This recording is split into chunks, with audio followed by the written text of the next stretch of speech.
Brainwashed with Dr. Tom and Guitar Picks with Will Little. CSNY 4+20.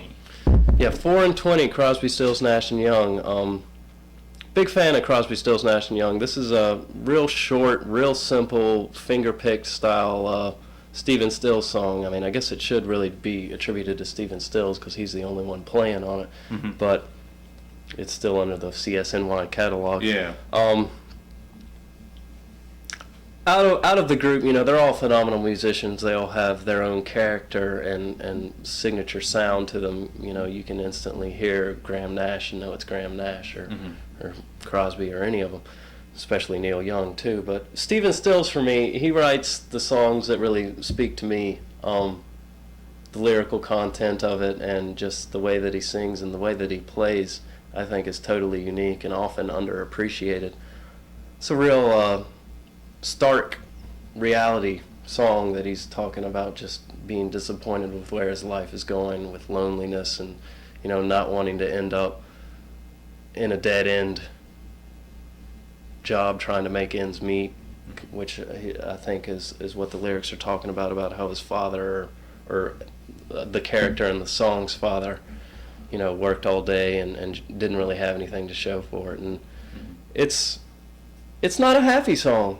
It's not a long one either. It's real quick and to the point, and it kind of leaves you with a very down note. But I mean, I think that's the balance in life. You know, just like before I said, optimism can go a long way. You know, having a kind of grim reality and grim outlook on things can kind of get you through some rough times too. And this song has definitely, you know, spoken to me in some of the more disappointing times in my life and kind of helped keep things in perspective.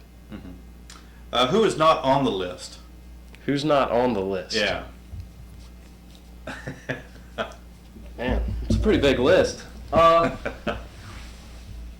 You know, obviously just traditional bluegrass there's nothing really on there, but that is a huge influence to me. I love the sound of it. I can sit there and play bluegrass all day long. I really don't have the opportunity to, but when I do, it's always a good time. I'm a big fan of the chop.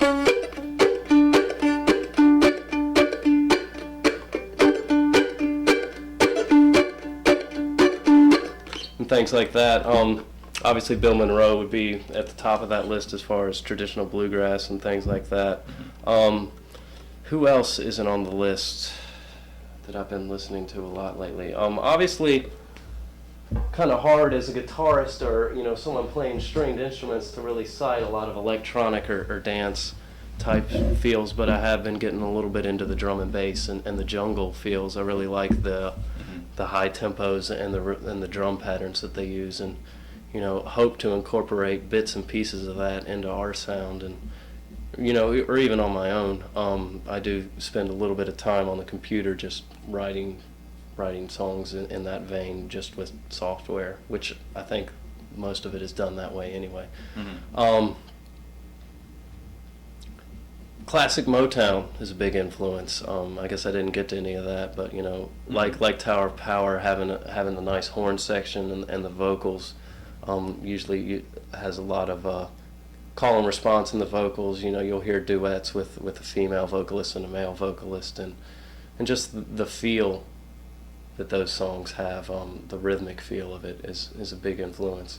A little bit of classical, very little, but there is a little bit in there as far as an influence, and,